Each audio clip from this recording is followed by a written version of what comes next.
दोस्तों, मैं राशिद ज़हीर हूं और आप देख रहे हैं ऑनलाइन न्यूज़ इंडिया। आपको पहले बताया हमने कि भाजपा का एक और विधायक भारतीय जनता पार्टी की सदस्यता छोड़ करके समाजवादी में शामिल होने का ऐलान कर चुके हैं। उसी विधायक के एक वीडियो आपको दिखाने जा रहा हूं जिसमें वो दावा कर रहे हैं कि 100 विधायक भारतीय जनता पार्टी को मोमेंटम के साथ छोड़ने वाले हैं। और दूसरा, उन पे जब आरोप लगाया गया कि आपको टिकट ना मिलने की वजह से शायद आप नाराज हैं, तो उनके बयान में उन्हीं की ज़बानी आपको सुनवाने जा रहे हैं कि उन्होंने कहा कि टिकट तो हमें खुद बुला कर दिया जा रहा है। भारतीय जनता पार्टी का आला कमान उनको खुद बुला करके टिकट दे रहा है, लेकिन उसके बावजूद वजह यह है कि पिछड़ों की और वंचितों की और दलितों की और कमज़ोरों की जो लड़ाई के एक एजेंडे से हट गई है भारतीय जनता पार्टी, उसकी ये लड़ाई है। और 100 विधायकों से का लगभग उन्होंने दावा किया है कि धीरे धीरे ये चोट देते रहेंगे और भारतीय जनता पार्टी को झटके मिलते रहेंगे। आपको बड़ा बयान सुनाने जा रहे हैं। शिकोहाबाद के जो विधायक हैं मुकेश वर्मा, उन्होंने किस तरह से छोड़ते हुए क्या बात कही, पहले आप उनका बयान सुने और फिर मैं आपको 100 सीटों वाली बात बताता हूं कि वो एबीपी ने किस तरह से बताई है और किस तरह का इनका बयान है। पहले आप इनका बयान सुने। केवल अपना पेट भरना ही उनके ब्लड में रहा। उन्होंने केवल अपना पेट भरा, अपने लोगों का पेट भरा, उन गरीबों का पेट नहीं भरा। मेन वजह क्या रही है? 23 करोड़ जनता से कहना चाहता हूँ, अपने बहन भाइयों से कहना चाहता हूँ कि आप लोगों ने पूरी तन्मयता के साथ, पूरी ईमानदारी के साथ 2017 में इतना वोट दिया था और यह भरोसा किया था कि भारतीय जनता पार्टी हम लोगों के काम करेगी। सर, एक आखिरी सवाल, 240 जो विधायकों का 240 विधायकों को जो टिकट न देने का, तो क्या उसमें भी आपका भी नाम था क्या? ना, हमें तो बुला के टिकट दे रहे हैं, हमें तो बुला के टिकट दे रहे हैं, हमें तो बुला के टिकट दे रहे हैं, हमें तो बुला के टिकट दे रहे हैं। उसके बावजूद भी स्वामी प्रसाद।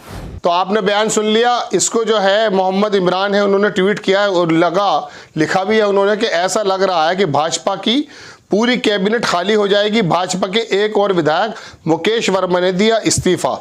लोग क्या लिख रहे हैं हम आपको बाद में बताएंगे, लेकिन विनोद कापले एक बड़े पत्रकार हैं, उन्होंने एबीपी की इस खबर को किस तरह से ट्वीट किया वो देखिए, आपकी स्क्रीन पर है।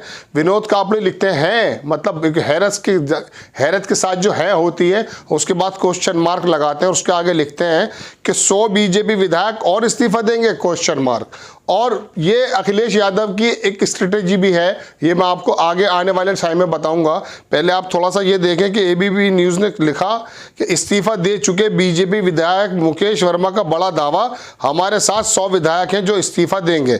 आप इनका एक बयान सुन लीजिए एबीपी पे जो चल रहा है। उसके बाद फिर मैं आपको थोड़ा सा बताना चाहता हूं कि भारतीय जनता पार्टी में दरअसल ये एकदम से नहीं हुआ है। अखिलेश यादव को जिनके बारे में कहा जा रहा था कि वो अपने घर पे आराम कर रहे हैं और हमारे योगी आदित्यनाथ जी पंजाब की चूक पर लगे हुए थे सुरक्षा की, उस समय अखिलेश यादव धीरे धीरे ओबीसी के जितने भी विधायक थे उनसे एक प्लानिंग बना रहे थे कि किस तरह से भारतीय जनता पार्टी को धीरे धीरे झटका देंगे। पहले आप ये वीडियो देखें। इस बीच बड़ा दावा किया गया है बीजेपी से इस्तीफा दे चुके विधायक मुकेश वर्मा की ओर से। उनका कहना है कि उनके साथ 100 विधायक हैं और रोज इस्तीफों का इंजेक्शन बीजेपी को लगाया जाएगा।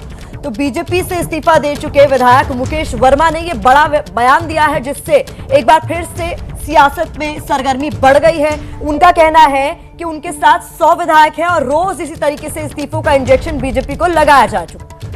तो आपने वीडियो देख लिया कि 100 विधायक का दावा किया जा रहा मुकेश वर्मा की तरफ से कि भारतीय जनता पार्टी की कैबिनेट भी खाली हो जाएगी और धीरे धीरे ये अपना जो है इस्तीफा देने का मोमेंटम बनाए रखेंगे। अब मैं आपको बता दूं 14 तारीख यानी कल जो तारीख आने वाली है, स्वामी प्रसाद मौर्य ने कहा कि बड़ा एक खुलासा होने वाला है, बड़ा झटका देने वाले हैं। उसमें उम्मीद यही जताई जा रही है कि धीरे धीरे जो विधायक जो स्वामी प्रसाद मौर्य के साथ हैं और ओबीसी के साथ हैं, वो लोग धीरे धीरे भारतीय जनता पार्टी को छोड़ेंगे और कल यानी कि 14 तारीख में एक बड़ा कोई ना कोई हंगामा खेज खबर आपके सामने आने वाली है।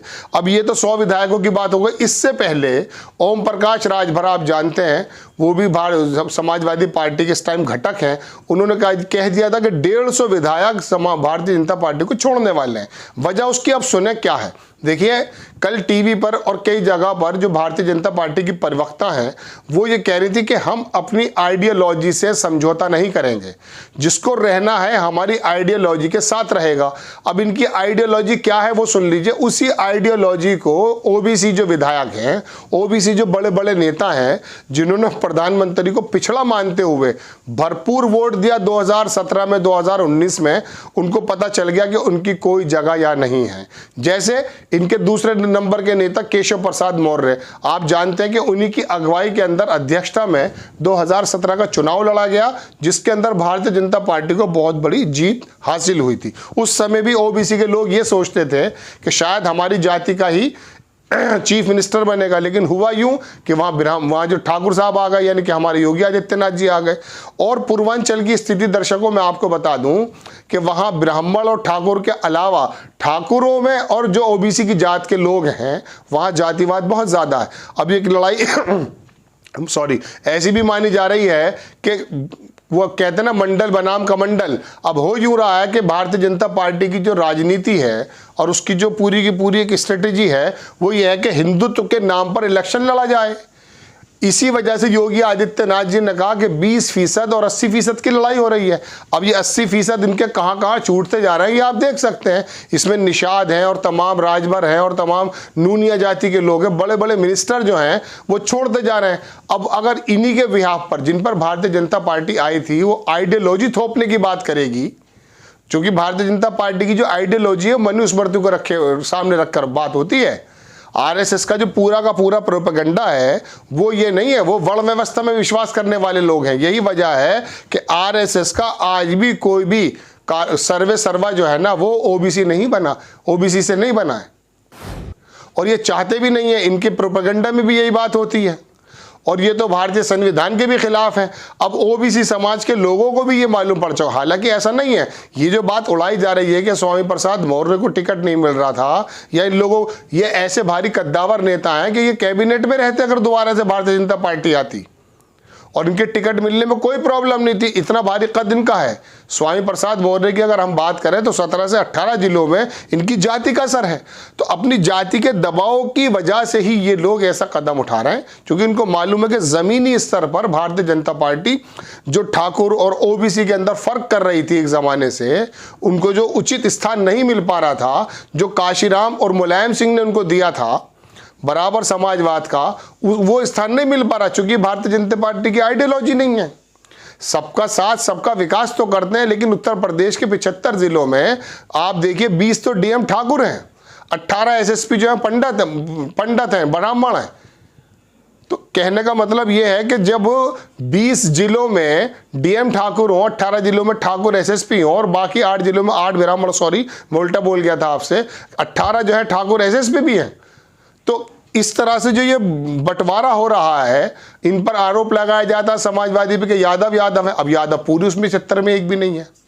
तो ओबीसी की जातियों में और खास करके गैर यादव और गैर दलित और गैर जो पिछड़ा, अति पिछड़े लोग हैं, उनके अंदर ये संदेश चला गया कि भारतीय जनता पार्टी में हमारा कोई भी जो है फ्यूचर नहीं है। इसी वजह से ये नेता अपनी ज़मीन और अपने लोगों की बात सुनते हुए इस तरह के दावे कर रहे हैं। और आने वाले वक्त में ऐसा संभव है, 100 विधायक का दावा ये कर रहे हैं, 150 का जो है ओम प्रकाश राजभर ने किया। उस पूरी पट्टी के अंदर भारतीय जनता पार्टी का सूपड़ा साफ होता हुआ दिखाई दे रहा है ओबीसी वोटों के मद्देनजर। अब ये बड़ी खबर आपको बतानी थी कि मुकेश वर्मा ने दावा किया कि 100 विधायक भारतीय जनता पार्टी को छोड़ने वाले। अब इसमें अखिलेश यादव की भी एक स्ट्रेटेजी है, वो ये है कि एकदम जोर से हंगामा नहीं करना चाहते। ये मोमेंटम के साथ धीरे धीरे हर दूसरे दिन, हर तीसरे दिन एक दो विधायक इस तरह से छूटेंगे, तो उससे ऐसा लगेगा कि जैसे भारतीय जनता पार्टी पूरी तरह से बिखर रही है। इसी नीति के तहत शायद ये काम हो रहा है। आपको खबर कैसी लगी अपनी राय कमेंट्स बॉक्स में जरूर दीजिएगा। चैनल को सब्सक्राइब कीजिए, शेयर कीजिए। नेक्स्ट टाइम किसी खबर के साथ आता हूं। जय हिंद। चैनल को सब्सक्राइब करें और घंटी जरूर दबाएं।